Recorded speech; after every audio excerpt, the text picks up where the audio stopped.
പിന്നെ ഞങ്ങള് സ്ഥിരം നിങ്ങളുടെ ഒരു പ്രേക്ഷകരാണ്. അപ്പോ കാരണം വെച്ചാല് നിങ്ങളുടെ മലയാളി വാർത്തയൊക്കെ നമ്മൾ സ്ഥിരം കാണുന്ന കാരണം വെച്ചാൽ നമുക്ക് അതിനകത്തൊരു വിശ്വാസ്യതയുണ്ട്. നമുക്ക് കുറച്ചൊക്കെ വസ്തുതാനിഷ്ഠമായിട്ടുള്ള കാര്യങ്ങൾ നിങ്ങളുടെ ഈ ചാനലിനകത്തൂടെ നമുക്ക് മനസ്സിലാക്കാൻ പറ്റുന്നുണ്ട്. അപ്പൊ അതുകൊണ്ട് തന്നെയാണ് അതിന്റെ ഒരു പ്രേക്ഷകരാകാനുള്ള ഒരു സാഹചര്യവും ഇപ്പം നിലനിൽക്കുന്നത്.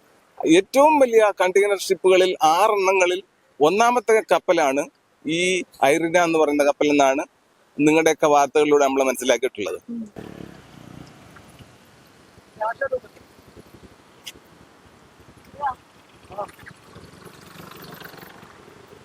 കുറെ നാളുകൊണ്ട് ഈ വിഴിഞ്ഞം കാണണം എന്നുള്ളൊരു ആഗ്രഹം ഉണ്ടായിരുന്നു. അപ്പൊ അതിന്റെ അടിസ്ഥാനത്തില് ഞാൻ പലതവണ ഇങ്ങനെ മാറ്റി മാറ്റി വെച്ചിരുന്നത്. ഇന്നിപ്പോ നോക്കിയപ്പോഴുണ്ട് ഈ ഐറിന എന്ന് പറയുന്ന കപ്പൽ വന്നു എന്നുള്ള കാരണം ഇന്നാണ് ഇത് പോർട്ടിൽ ബർത്ത് ചെയ്തത്.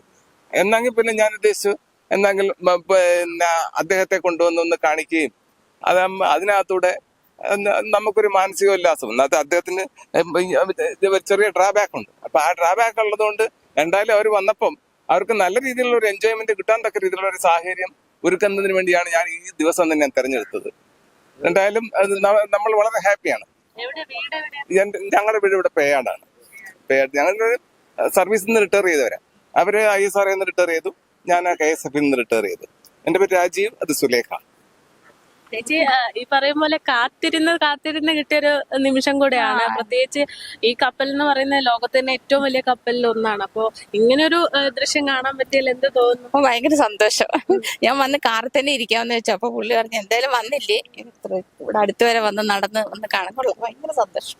ഏറ്റവും വലിയ കപ്പലല്ലേ, 440 അടി നീളവും. ഞാൻ അങ്ങനെയാണ് ഏകദേശം 400 മീറ്റർ നീളവും 61 മീറ്റർ വീതിയും ഉള്ള കപ്പൽ എന്നാണ് അവര് പറഞ്ഞു കേട്ടതാണ്. പിന്നെ ഇതേവരെ വന്നിട്ടുള്ളതിൽ വെച്ച് ഏറ്റവും വലിയ കപ്പല്. പിന്നെ ഫുൾ ലോഡായിട്ടാണ് നമ്മളിവിടെ കാണുന്നത്. അപ്പൊ അതുകൊണ്ട് ഇതിന്റെ ഡ്രാഫ്റ്റ് എന്ന് പറയുന്നത് എന്നുവെച്ചാൽ ഇത് കൂടുതൽ താഴ്ന്നായിരിക്കും നിൽക്കുന്നത്. കാരണം ലോഡ് കൂടുതലായതുകൊണ്ട്.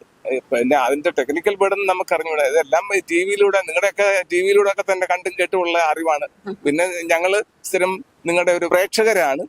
അപ്പോ കാരണം വെച്ചാല് നിങ്ങളുടെ മലയാളി വാർത്തയൊക്കെ നമ്മൾ സ്ഥിരം കാണുന്ന കാരണം വെച്ചാൽ നമുക്ക് അതിനകത്തൊരു വിശ്വാസ്യതയുണ്ട്. നമുക്ക് കുറച്ചൊക്കെ വസ്തുതാനിഷ്ഠമായിട്ടുള്ള കാര്യങ്ങൾ നിങ്ങളുടെ ഈ ചാനലിനകത്തൂടെ നമുക്ക് മനസ്സിലാക്കാൻ പറ്റുന്നുണ്ട്. അപ്പൊ അതുകൊണ്ട് തന്നെയാണ് അതിന്റെ ഒരു പ്രേക്ഷകരാകാനുള്ള ഒരു സാഹചര്യവും ഇപ്പം നിലനിൽക്കുന്നത്. ഏറ്റവും വലിയ കണ്ടെയ്നർ ഷിപ്പുകളിൽ 6 എണ്ണങ്ങളിൽ ഒന്നാമത്തെ കപ്പലാണ് ഈ ഐറിന എന്ന് പറയുന്ന കപ്പൽ എന്നാണ് നിങ്ങളുടെയൊക്കെ വാർത്തകളിലൂടെ നമ്മൾ മനസ്സിലാക്കിയിട്ടുള്ളത്. നമ്മളെ തിരിച്ചറിഞ്ഞതിലും നമ്മൾ സന്തോഷം എന്ന് പറഞ്ഞതിലൊക്കെ നമുക്ക് ഒരുപാട് സന്തോഷം. നിങ്ങൾ അത് പുള്ളിക്കാരൻ കണ്ടപ്പോഴേ അവിടെ നിൽക്കുന്ന കണ്ടപ്പോഴേ വാർത്തയിൽ പക്ഷെ ഈ പേര് ഞാൻ ശ്രദ്ധിച്ചില്ല. അപ്പം ഇതില് ഒരു കാര്യം കൂടെ ഉണ്ട്. അതായത് നമ്മുടെ കേരളത്തിൽ ഇത്രയും വലിയൊരു കപ്പൽ എത്തുന്നു എന്ന് പറയുന്ന ഒരു വികസനത്തിന്റെ ഒരു സൂചന തന്നെയാണ്. തീർച്ചയായിട്ടും. അപ്പൊ അത് കാരണം വെച്ചാല് ഇപ്പം ഇന്ത്യയിലെ വേറെ ഒരു പോർട്ടിലും ഇത്രയും വലിപ്പമുള്ള ഒരു കപ്പല് ബർത്ത് ചെയ്തിട്ടില്ല എന്നാണ് പറഞ്ഞു കേൾക്കുന്നത്. അപ്പം അതിനകത്ത് വേറെ വല്ല വ്യത്യസ്തതകൾ വല്ലതും ഉണ്ടോ എന്നുള്ള അറിഞ്ഞൂടാ.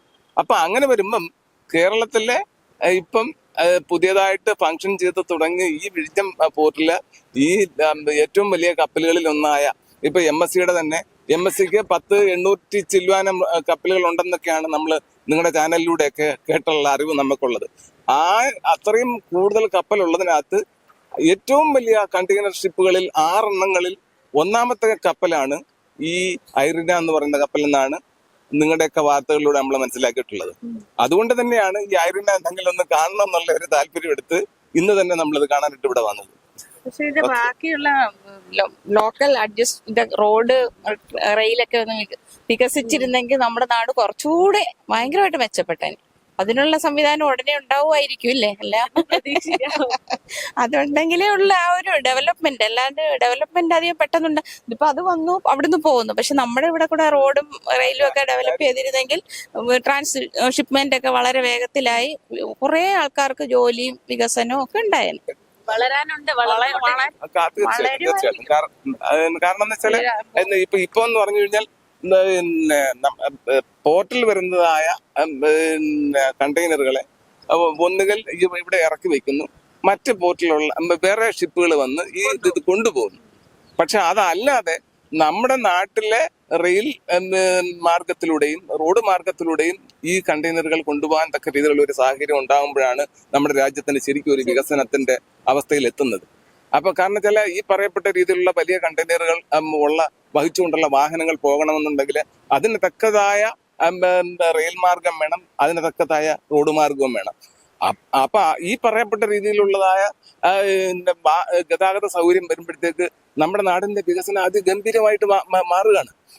പക്ഷെ അതിനൊക്കെ നമ്മുടെ സർക്കാരൊക്കെ നല്ല രീതിയിൽ സഹകരിക്കുന്നുണ്ടെന്നാണ് അനുഭവങ്ങൾ നമ്മളെ മനസ്സിലാക്കി തരുന്നത്. പിന്നെ ബാക്കിയുള്ള കാര്യങ്ങളൊക്കെ ഇനിയും നമുക്ക് കണ്ടും കേട്ടും മനസ്സിലാക്കിയെടുക്കാം.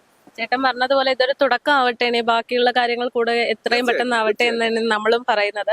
എന്തായാലും വളരെയധികം സന്തോഷമുള്ളൊരു നിമിഷം തന്നെയാണ്. കാരണം മലയാളി വാർത്തയുടെ പ്രേക്ഷകരെ തന്നെ നമുക്ക് ഈ ഒരു സന്ദർഭത്തിൽ കിട്ടി. അത് മാത്രമല്ല, പ്രത്യേകിച്ച് ഈ ഗതാഗതത്തിന്റെ, അതായത് വിഴിഞ്ഞം പോർട്ട് എന്ന് പറയുന്ന വലിയൊരു വികസന നേട്ടത്തിന് അപ്പുറത്തേക്ക് ഇനിയും ഒരുപാട് കാര്യങ്ങൾ ചെയ്യാനുണ്ട്. കേരളത്തിൽ ഇതൊരു തുടക്കം തന്നെയായി മാറട്ടെ എന്ന് തന്നെയാണ് അവരും പറയുന്നത്. നമ്മളുടെയും ആശ അത് തന്നെയാണ്.